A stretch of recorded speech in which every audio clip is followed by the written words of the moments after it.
आज मैं आपको इस वीडियो के अंदर ऑल इंडिया बार एग्जामिनेशन जो 17 टाइम होने वाला है उसका सिलेबस तो आपको ऑलरेडी पता होगा, लेकिन उसको सिलेबस को बिल्कुल शॉर्ट फॉर्म में हमें कैसे अपना कवर अप करना है, एआईबी का एग्जाम बिना कोई डर के, बिना कोई लोगों के पास्ट एक्सपीरियंस सुन के कि यार मैंने तो एआईबी क्लियर करा नहीं है, मेरे तो इतने टाइम से फेल हो रहा हूं, या फिर मैं इतने टाइम से पास, मतलब मैंने एक बारी में क्लियर कर लिया, ये इसका क्या स्ट्रेटेजी होती है। कम पढ़ाई करके बहुत सारे लोग ऐसे होते होंगे यार इतने सारे सब्जेक्ट्स है, 12-15 सब्जेक्ट्स हैं, मुझसे नहीं पढ़े जाएंगे, तो मैं क्या कोई सीधा रास्ता है कि कम सब्जेक्ट्स पढ़ के और मैं जो है अपना एग्जाम क्लियर कर लूं? बिल्कुल है। तो वो सारी चीजें मैं आपको इस वीडियो के अंदर बताऊंगा। साथ ही में एआईबी क्लियर करना तो चलो एक बात है, लेकिन एआईबी के बाद आप लोग कोर्ट जाओगे, अपना प्रैक्टिसिंग एडवोकेट के तौर पे एज अ कैरियर अपना स्टार्ट करोगे, तो आप किसी सीनियर एडवोकेट के साथ अपना प्रैक्टिसिंग कैरियर स्टार्ट करोगे, तो वो सीनियर एडवोकेट आपसे क्या एक्सपेक्टेशन रखेगा कि यार ये जूनियर एडवोकेट मेरे पास आया है, मुझसे मेरे साथ काम करने आया है, तो मुझे इसके साथ में क्या एक्सपेक्टेशन है, इसको ये चीजें आती हैं या इसको ये एक्ट्स आते हैं या नहीं आते। तो ये मैं आपको पूरा का पूरा एक फॉर्मेट के तौर पे आपको बताऊंगा कि ये चीज अगर आप करोगे तो आपको कभी भी लाइफ में प्रैक्टिस करते टाइम कभी दिक्कत आएगी नहीं। जो लोग फेस करते हैं दिक्कत, उनकी एक गलती होती है, वो गलती आप लोग ना करो। तो इस वीडियो को शुरू से लेकर एंड तक जरूर देखिएगा। हम वीडियो को स्टार्ट करते हैं। मेरा नाम है आयुष, आप देख रहे हैं स्मार्ट एंड लीगल गाइडेंस। अगर आप लोग जुडिशरी की तैयारी करना चाहते हो तो आपके लिए अभी बेस्ट मौका है अनअकैडमी की तरफ से। यहां पर आपको 20% डिस्काउंट मिलेगा 26 अगस्त रात के 12 बजे से पहले अगर आप बैच ले लेते हो। साथ ही में आपको जो है यहाँ पर नया बैच भी देखने को मिलेगा। यहाँ पे आपको प्राइजेस दिख रहे होंगे कि अगर आप प्लस बैच लोगे 6 महीने, 12 महीने, 18 महीने, 24 महीने, तो आपको 20% डिस्काउंट मिलेगा SLG10 का कोड यूज करने के बाद में। अगर आप आइकॉनिक बैच लोगे यहाँ पर भी आपको 20% डिस्काउंट मिल जाएगा। प्राइजेस आपको स्क्रीन के ऊपर दिखाई दे रहे होंगे। यहाँ पर सारथी 3.0 यहाँ पे कॉम्प्रिहेंसिव बैच पूरा का पूरा लेटेस्ट नया बैच चालू हो रहा है 25 अगस्त, 12 महीने का पूरा कंप्लीट बैच रहेगा। 20% डिस्काउंट SLG10। याद रखिएगा ये ऑफर आपका 26 अगस्त रात के 12 बजे से पहले ही वैलिड रहेगा। अगर आप लोग सोच रहे होंगे कि यार पुराने जो कोई बैचेस स्टार्ट हुए हैं, जैसे जुडिशरी मेजर लॉ का बैच या जुडिशरी लीडर्स बैच या फिर कॉम्प्रिहेंसिव जुडिशरी का बैच या फिर कोई भी अदर बैच अगर पुराना मेरे को कोई ज्वाइन करना है तो मैं क्या कर सकता हूं? अगर अपना सब्सक्रिप्शन एक ही सब्सक्रिप्शन में बिल्कुल कर सकते हो। आपको पता है अनअकैडमी का अपना एक फंडा है कि यार हम आप यहां पर जो है जुडिशरी की तैयारी, प्री, मेंस और इंटरव्यू तीनों स्टेजेस की तैयारी यहां पे कराई जाती है। तो इसी वजह से यहां पे जुडिशरी की मेंस की टेस्ट सीरीज भी होती है 7 अगस्त, 14 अगस्त, 21 अगस्त, 28 अगस्त सुबह 10 बजे से आपकी ये टेस्ट सीरीज चालू हो जाएंगी। केस लॉज की भी टेस्ट सीरीज यहां पे होती है 7 अगस्त, 14 अगस्त, 21 अगस्त या 28 अगस्त को यहां पे आपको 5 बजे केस लॉज की टेस्ट सीरीज भी देखने को मिलेंगी। अब यहां पर जो है फ्री क्लासेस भी होती हैं जिसमें आपको लाइव इंटरेक्टिव क्लासेस मिलती है और भी बहुत सारे फीचर्स मिलते हैं। मेरी भी अपनी पर्सनल फ्री क्लासेस चलती है, आप लोग वो भी ज्वाइन कर सकते हैं। यहां पर आपको लाइव डॉट की सेशंस, अगर आप जुडिशरी का सब्सक्रिप्शन लोगे सारे बेनिफिट्स आपको देखने को मिलेंगे। आप अगर कोड यूज करोगे SLG10 का तो आपको 20% डिस्काउंट मिल जाएगा। सबसे पहले यहां पे बात आती है ऑल इंडिया बार एग्जामिनेशन 17 टाइम। आपको एक क्रक्स फॉर्म में, शॉर्ट फॉर्म में एक बता देता हूं कि देखो एग्जाम का जो मोड है, पहले हमारा जो है मोड ऑफलाइन तरीके से होता था कि आप लोगों को सेंटर्स मिलते थे, सेंटर्स में आप जाते थे अपने एडमिट कार्ड के सेंटर्स के तौर पे, आप वहां पे कोई भी कॉलेज होता था या कोई भी अदर आपका कोई भी सेंटर पड़ता था, आपको पेपर दिया जाता था, आप ऑफलाइन तरीके से अपना OMR शीट पे अपने आंसर्स को टिक करते थे ABCD के तौर पे। ये अब भी होगा। साथ में यहाँ पे अभी सुप्रीम कोर्ट के अंदर जब बार काउंसिल ऑफ इंडिया की पेटिशन फाइल हुई थी तो वहां पर क्लैरिफिकेशन आया है कि हम एग्जाम ऑनलाइन और ऑफलाइन दोनों मोड से कंडक्ट करवाएंगे और यहां पे एक ही दिन नहीं होगा, अलग अलग शिफ्ट में होगा, यह भी बताया गया है। और जो अदर प्रोफेशन में, फॉर एग्जांपल मैंने LLB कर ली है और LLB के साथ साथ मैं अभी प्रैक्टिस नहीं कर रहा, मैं कहीं दूसरे प्रोफेशन में अपनी जॉब कर रहा हूं, लेकिन मेरे पास LLB की डिग्री है, तो साथ में अगर मुझे अपना जॉब छोड़ने के बाद अपना AIB का एग्जाम देना है तो क्या मैं दे सकता हूं? भाई बिल्कुल दे सकते हो। आप अपनी जॉब रिजाइन करे बिना अपना AIB दो, आपका एग्जाम क्लियर हो गया तो उसके 6 महीने के अंदर अंदर अपनी जॉब से रिजाइन दे देना।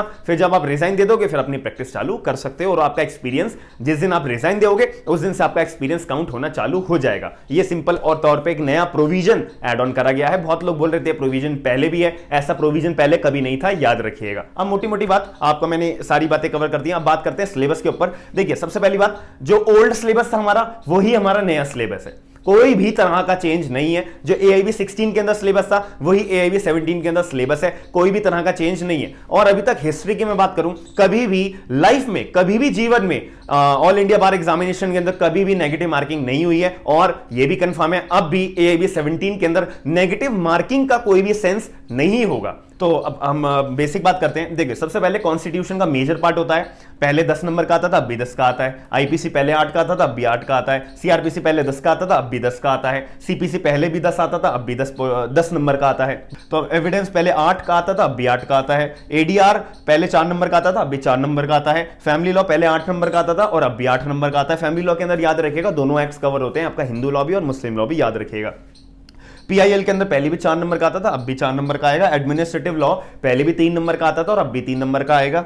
और बार काउंसिल के प्रोफेशनल एथिक्स के जो रूल्स होते हैं वो भी पहले जो है आपके 4 नंबर के आते थे, अब भी 4 नंबर के कवर कराए जाएंगे। और कंपनी लॉ पहले भी 2 नंबर का आता था और अब भी 2 नंबर का आएगा। वैसे कंपनी लॉ के पास बेसिक ऊपर से ही आपको डेफिनेशन क्लॉज ये वगैरह पूछ लेते हैं 2 नंबर में। वैसे इसको मैं भी आपको बताऊंगा क्या क्या आपको पढ़ना है, क्या क्या नहीं पढ़ना।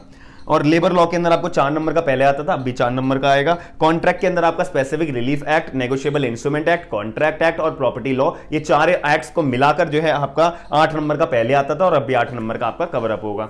अब यहां पे बात करें टॉर्ट और मोटर व्हीकल एक्ट। ये मोटर व्हीकल एक्ट के अंदर से क्वेश्चन ज्यादा आते हैं, याद रखिएगा। टॉर्ट में आते भी आ गया तो आ गया, वैसे मोटर व्हीकल एक्ट में से मेजर क्वेश्चन आते हैं। 5 नंबर का पहले आता था, अब भी 5 नंबर का आएगा। टैक्सेशन भी 4 नंबर का पहले आता था और अब भी 4 नंबर का आएगा। और लैंड एक्विजिशन एक्ट जो है पहले भी आपसे 2 नंबर का पूछा जाता था, अब भी आपसे 2 नंबर का पूछा जाएगा। आईपीआर के अंदर पहले भी आपसे 2 नंबर का पूछा जाता था और अब भी 2 नंबर का पूछा जाएगा। साइबर लॉ भी पहले आपसे 2 नंबर का पूछा जाता था, अब भी 2 नंबर का पूछा जाएगा। सारे के सारे क्वेश्चन को कवर अप करें तो ये 100 मार्क्स का आपका क्वेश्चन कवर होता है, याद रखिएगा। मैं आपको बताता हूं, सबसे पहले आपको बस कॉन्स्टिट्यूशन पे ध्यान देना है, आईपीसी, सीआरपीसी, सीपीसी, एविडेंस और आपका कॉन्ट्रैक्ट। इन सब्जेक्ट्स पे अगर आपने ध्यान दे लिया बस आपका एग्जाम क्लियर है। अब ये ध्यान देने वाली बात क्या है, अब आपको क्या आता है कि एक ना मार्केट के अंदर 100 रुपए 150 रुपए समथिंग की प्रीवियस ईयर क्वेश्चंस की एक बुकलेट्स आती है, या फिर आपको ऑनलाइन भी बहुत सारे गूगल पे आप सर्च करोगे ऑल इंडिया बार एग्जामिनेशन प्रीवियस ईयर क्वेश्चंस, तो आपको सारे के सारे प्रीवियस ईयर क्वेश्चन 5 साल के 10 साल के मैक्सिमम 5 साल 7 साल के कर लोगे तो उनमें से आपको कॉन्स्टिट्यूशन का पोर्शन देखना है भाई कैसे कैसे क्वेश्चन पूछ रहे हैं, क्योंकि कॉपी पेस्ट होते हैं। आपको भी पता है 100 मार्क्स का पेपर होता है तो पास होने के लिए केवल 40 मार्क्स चाहिए, और वहां पे जब आपका रिजल्ट आता है ना तो आपके कितने मार्क्स आए ये शो होता ही नहीं है, केवल पास हो या फेल हो केवल इतनी सी बात यहां पे शो होती है। तो अगर आपके 40 मार्क्स आए हैं या आपके 100 मार्क्स आए हैं या जो भी नंबर आए हैं, 40 आए हैं या 40 से ज्यादा आए हैं ना, तो आप पास होंगे। 40 नंबर का तो क्वेश्चन मेरा सही होना चाहिए, तो इसके लिए सही होने के लिए कॉन्सेंट्रेट करा जाए। इतने सारे एक्ट्स हैं तो इनमें हम ध्यान ना लगा के केवल हम कॉन्स्टिट्यूशन पे ध्यान लगाए। 10, आईपीसी 8 और सीआरपीसी 10 और सीपीसी 10, यानी 10 20 30 38 और 8 आपका 46 मार्क्स का आपका यही पोर्शन कवर अप हो गया। तो 46 मार्क्स अगर आपने यहां पे ग्रैब कर लिए तो आपका एग्जाम ऑलरेडी क्लियर है। बट अब आप लोग सोचेंगे यार 46 में से मेरे गलत हो गए तो उसका भी एक बैकअप है कि यहां पे पहली बात आपको ध्यान रखनी है भाई, देखो नेगेटिव मार्किंग होती नहीं है, तो 46 और आपका बचा कितना पोर्शन 54 मार्क्स का, तो 54 मार्क्स के अंदर आपके पास पूरे बेरेक्स होंगे। बट मैं आपको सभी लोगों को एक चीज ये बोलना चाहूंगा कि आप अपने नए बेरेक्स बिल्कुल मत लीजिएगा अभी, क्योंकि अभी कुछ भी नहीं पता। कि पहले AIB 16 के अंदर बहुत ज्यादा एक कंफ्यूजन क्रिएट हुई थी। पहले बोला गया था AIB ने बार काउंसिल की तरफ से कि भाई बेरेक्स विदाउट नोट्स वाले खरीद के लेके जाना, विदाउट नोट्स वाले जिसके पास हैं उसको ही हम एंट्री अलाउड होगी, विद नोट्स वाले बेरेक्स को हम अलाउड नहीं करेंगे। फिर एग्जाम के 2 दिन पहले बार काउंसिल ने नोटिफिकेशन निकाली कि भाई देखो सभी लोग अपना बेरेक्स विद नोट्स वाले ले जा सकते हो, विदाउट नोट्स वाले अगर हैं तो वो भी ले जा सकते हो। तो ये कंफ्यूजन क्रिएट कर दी थी। तो अभी भी इसके रिगार्डिंग कोई भी ऑफिशियली न्यूज नहीं आई है, तो आप अपने नए बेरेक्स मत खरीदिएगा। जो आपके पुराने हैं उनमें से बस अभी अपनी तैयारी चालू कर दीजिए। किसकी की? केवल constitution, IPC, CrPC, CPC, evidence और आपका कॉन्ट्रैक्ट। इसको तैयारी करने का मतलब क्या है भाई, देखो आपको केवल AIB क्लियर करना है क्या, या फिर अपनी प्रैक्टिसिंग पे भी ध्यान देना है। आप किसी सीनियर के पास जाओगे तो वो आपसे एक्सपेक्टेशन रखेगा ना यार इसको प्रोसीजर लॉज आते हैं नहीं आते।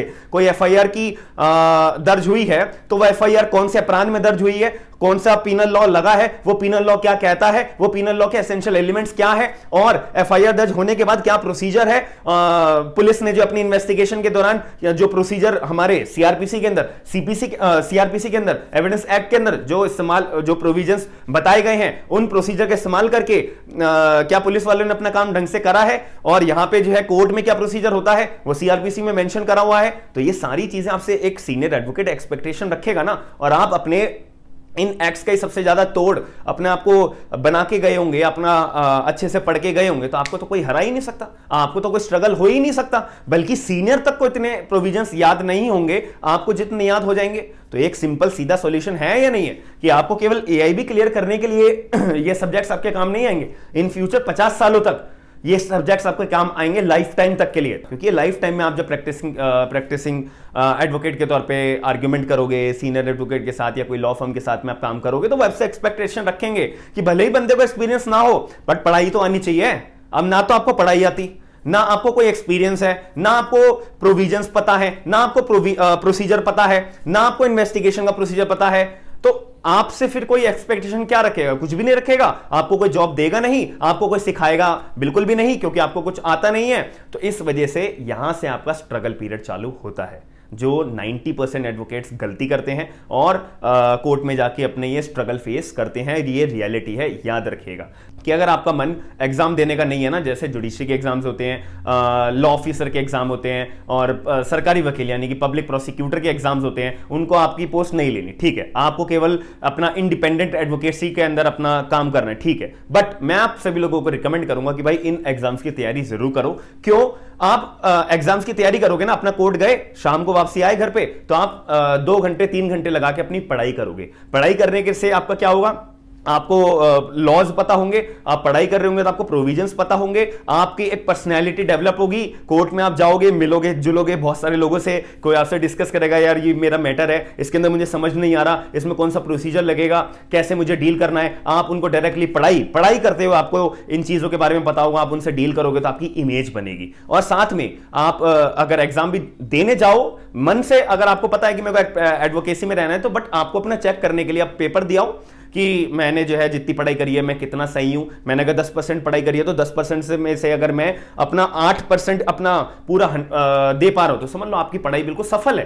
तो इससे क्या होगा कि आप पढ़ाई से जुड़े रहोगे, पढ़ाई से जुड़े रहोगे, आपकी पर्सनैलिटी बनेगी, आपका एडवोकेसी के अंदर कैरियर बहुत ज्यादा बढ़िया रहेगा, याद रखिएगा। तो आपको अगर ये मेरा रिकमेंडेशन और स्ट्रेटेजी पसंद आई है तो वीडियो को लाइक जरूर करिएगा। कोई भी सजेशन या कोई भी डाउट होगा कमेंट बॉक्स के अंदर पॉइंट ऑफ व्यू जरूर बताइएगा। हम मिलते हैं नेक्स्ट वीडियो के अंदर। थैंक यू, धन्यवाद।